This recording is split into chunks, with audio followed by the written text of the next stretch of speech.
Episode 4 of The Amazing Digital Circus made me feel things. What things? All the things. I laughed, I cried, I recoiled in horror. Really just running the full gamut of human emotion here.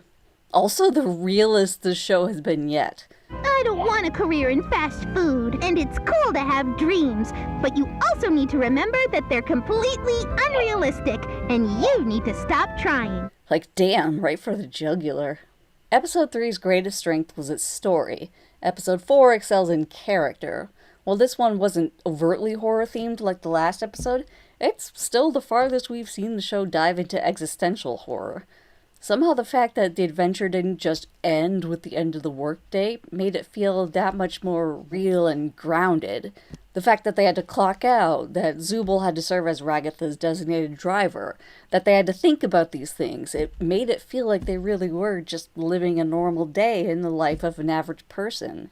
And that makes the themes of feeling trapped and desperately wishing for a way out that much more grounded.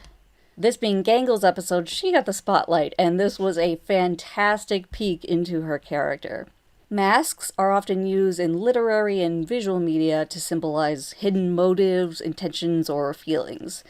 They're often a signifier of the various masks we wear in different social situations, the way we present ourselves differently depending on who we're around, the many ways in which we hide our true selves.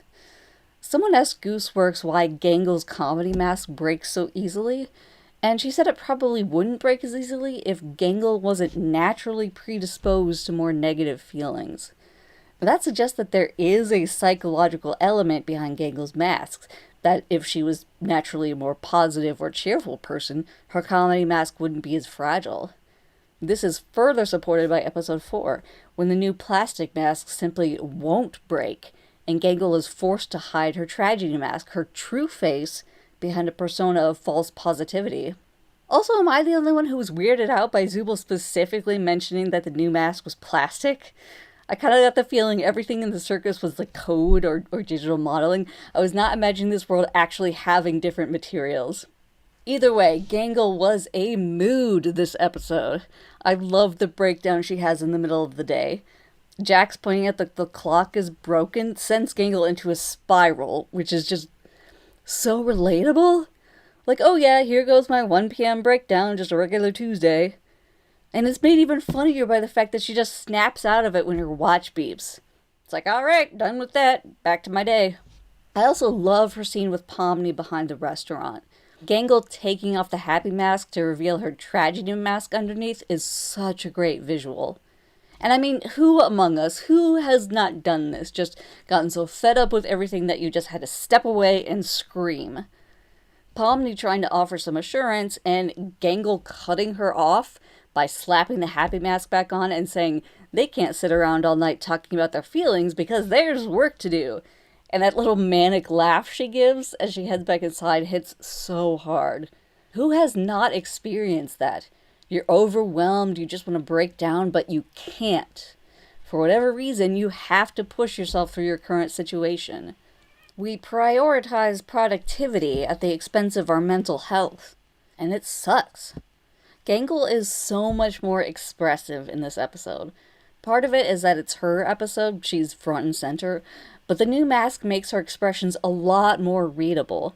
It's amazing what just giving her pupils does to heighten the mask's sense of emotion.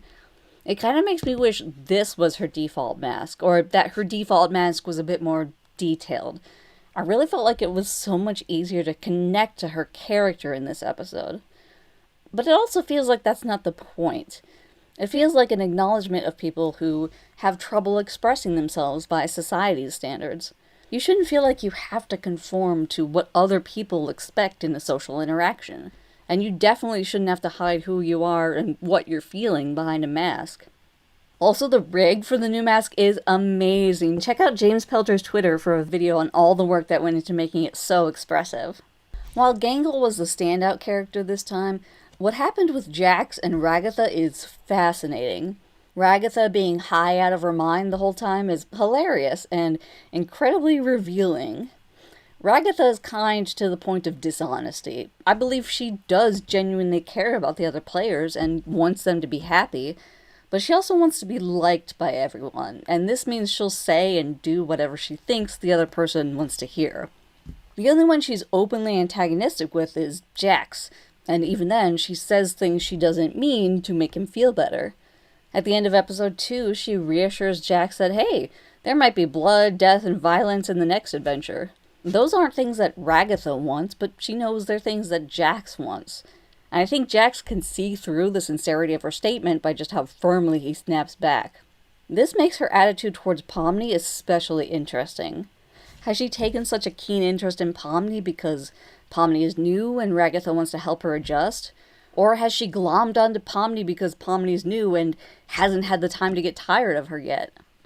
The worry she expresses to Kinger in episode 2 is especially telling. Baked into her anxiety that Pomni isn't doing well is a fear that Pomni doesn't like her. She's thinking about herself as much as she is concerned about Pomni. Again, I do think Ragatha's concern comes from a genuine place, but she will do and say whatever she thinks others want to hear, even if that's not how she really feels. She's been doing this since the very first episode. Even when she's called out for fake laughing at Cosmo's jokes, rather than just admit she didn't like them, she still insists that no, she really did think they were funny. She was just having a bad day. What does that even mean? This also sheds a new light on Ragatha's reaction to Pomni inviting Gummy Goo back to the circus. Oh, is that allowed? Listen to how hesitant she sounds. It's clear in hindsight she wasn't happy that Pomni had made a new friend on her own that wasn't Ragatha. But she wasn't about to say that and upset Pomni. Not that her concern is an act. I do think she genuinely felt bad that Gummy Goo couldn't stay in the circus, and was earnestly trying to cheer Pomni up by suggesting they might see him again. She was just also probably bearing some relief that there wasn't going to be extra competition for her new friend. We know the next episode is Ragatha's, and after episode 4, I am even more excited for it. It'll be interesting to see if she has to acknowledge all the things she said while on the stupid sauce. Will she own up to them, or try to deny any negative feelings toward the others? Will she even remember what she said? What will be the fallout of all of this? I just know Ragatha's story is going to break me. I can feel it. Jax especially got put through the ringer this episode. He and Ragatha basically swapped roles this time, with Ragatha being an unhelpful nuisance, and Jax actually helping and checking in on his fellow players. There's a great post by Tumblr user Femimation about how Jax and Ragatha are each other's opposites. I highly recommend reading it. There's also great analysis of Ragatha's psyche by Ask the Ragdolly. I'll link both posts in the description. It seems only fitting that in Gangle's episode, we get a peek behind the masks of two of the other players. It's fascinating to see Jax at the mercy of another character for once. It's the first time he hasn't been in control of a situation, and he's terrified. But what's really telling is this line. Nobody can see this, right? More than just being scared, what worries him most is that someone could see him like this, helpless and vulnerable. Jax clearly cares more than he'd like the others to know, and it was great to see another crack in his armor here. Also, this was the best scare of the episode, possibly the show so far. First things first. Are you smiling? No. Why not? So good! I love that we don't get to see the rest of Jax's employee evaluation. It's better just to imagine what he might have seen and gone through. The important thing is that it shakes him so much he's completely drained of energy to mess with people or buck the system for the rest of the episode. And by the end, he's completely exhausted. His snarky facade lasts long enough for him to get to the parking lot before it slips. The circus clearly affects him more than he lets on. He copes by distancing himself from the others. If he doesn't get close to them, it can't hurt when they're gone. But no one can go through life alone. And I have a feeling the players are going to have to rely on each other if they have any hope of escaping. While Zubul didn't get a lot of development this time around, it was great to see them participating in the adventure. It was especially nice to see them interact so much with Gangle. Gangle is clearly special to them. They are more gentle and tender with her than any other player. Zubul was kind of the unsung hero of this episode. They're paying attention to Gangle throughout the episode, and they're clearly concerned for her. They're the one to offer to drive Ragatha home, even hanging around for an hour after their shift just to help out. The final scene with Zubul and Gangle is so heartwarming. I love that Zubul actively seeks Gangle out to comfort her and bring her back to the others. I've been wondering since episode 1 if we'd ever see a transition from the tragedy mask to the comedy mask, and Gangle wiping away her tears was a great way to do that. Also, I loved seeing Zubul's room! I hope we get to see more of the characters' rooms. I know it's not that kind of show, but honestly, I would watch a whole slice of life series with these characters. I love their more casual interactions. I do think it's interesting that at least one character has tapped out of each adventure we've seen so far. It makes sense from a writing standpoint, as giving 6 characters equal screen time would be hard in any given episode. I would love to see an adventure where they all participate, though. Maybe now that the characters are more established, we'll get to see them all together more. But I love that Kinger apparently spent this episode bull riding. No context needed. Pomni seeing Gummigoo again was basically a foregone conclusion as soon as Ragatha mentioned that Kane likes to reuse NPCs. But you know, sometimes things play out just the way you thought they would, and it's so satisfying. We were all waiting for Gummigoo to show up and not remember Pomni. The pain in her voice when she's talking to him is heartbreaking. I love the scene where Gummigoo is about to leave and Pomni just can't pass up the opportunity to try and connect with him one last time. It's such a quietly devastating moment. The way she glances back at the Gloink Queen conveys so much. You can see her decide in that moment that maybe it's better if he doesn't remember. That reconnecting with him would mean shattering his reality all over again. And she'd rather him be happy, so she lets him go. Some fans think Gummigoo does remember Pomni in some capacity. You can definitely make a case for it based on his behavior, particularly how he reacts to her saying his name, and how nervous he looks when she catches him as he's about to leave. I honestly can't decide which I would prefer, if Gummigoo remembered Pomni and just understood that they couldn't be together, or if Pomni really did just need to let go of the first person she connected with in this realm. Also, can we talk about how far Pomni's come? She went from being unable to deal with anything in episode 1, to trying to make a connection in episode 2, to accepting help from others in episode 3, to actively helping someone else in episode 4. She's the one to reach out to Gangle when Gangle's despair is threatening to take over. It's her act of kindness that brings Gangle back from the brink. Pomni's quickly becoming the most mentally stable character in the circus. Here we get the emotional high of the episode, and it is beautiful. The way the environment is set up feels so familiar. It captures that feeling of standing in the dark in an empty parking lot after a long, hard workday, breathing fresh air for the first time since your shift started, the chill of the evening air cooling off the day's stresses. After a moment watching the stars, Gangle takes off the new mask and hurls it into the distance. A tiny, genuine smile gives way to a wide grin as Gangle pushes off the pavement, running into the night as the music swells triumphantly. She pauses under a streetlight, allowing herself a moment to just be, smiling despite her tears. And then she slips off the curb and into the path of an oncoming truck, spinning into Kane's office with a look of blank shock. The meaning of that truck is open to interpretation. To me, it feels like the crushing realization that, yes, this horrible day is over, and that sense of freedom of not having to pretend anymore is great. But more than likely, you're looking forward to another awful day tomorrow.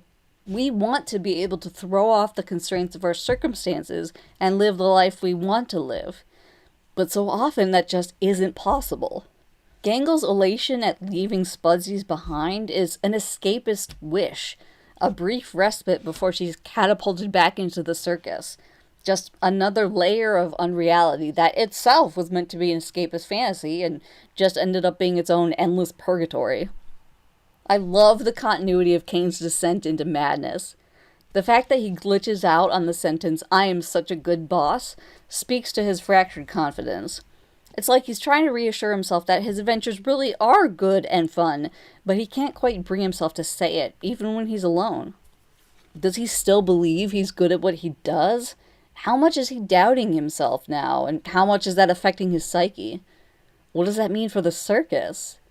What does that mean for the players? And now, a few final observations that wouldn't fit anywhere else. This episode gives us a fantastic example of posing and timing when Jax grabs Ragatha and drops her in the deep fryer. Like, look at this. Look how strong those key poses are. Look how snappy that action is. This series needs to be required watching for future animation students. Also, the fact that Ragatha just stays trapped in the deep fryer for the rest of the scene is brilliant. The animation on Gangle is so strong throughout this episode. The timing and posing are so good. I love this gag where Gangle's mask turns upside down when she's angry. She's literally turning her smile into a frown. Zubul trying to use a spatula for her hand is a great gag. But what takes it over the top is that they don't change it after they get burned by the stove. They continue to use the spatula hand, just with an actual spatula. Genius. I love that Jax has been such an asshole that one normal conversation with him is enough to freak Pomni out completely. Her reaction is so good. Spudsies is rendered more realistically than any adventure we've seen so far, even more than Mildenhall Manor. That helps the setting feel more grounded in reality, more normal. This shot from above of Ragatha lying on the floor is so visceral. You know what it feels like to stand on those rubber mats. You can imagine how this kitchen smells.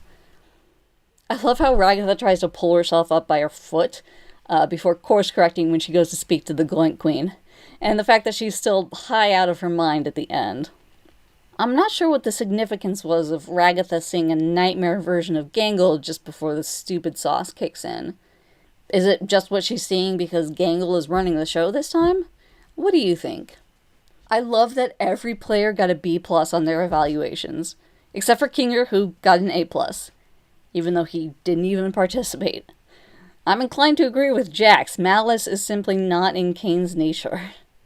The last 3 tracks for episode 4 are called Still Life, Still Going, and Still Friends, and that does something to me. The melody from Still Going is gorgeous. I love it so much. It's the same melody from when Pomni and Gummigoo are flying back up to the map. There's something so nostalgic about it. What did you think of episode 4? Do you think Gummigoo remembers Pomni?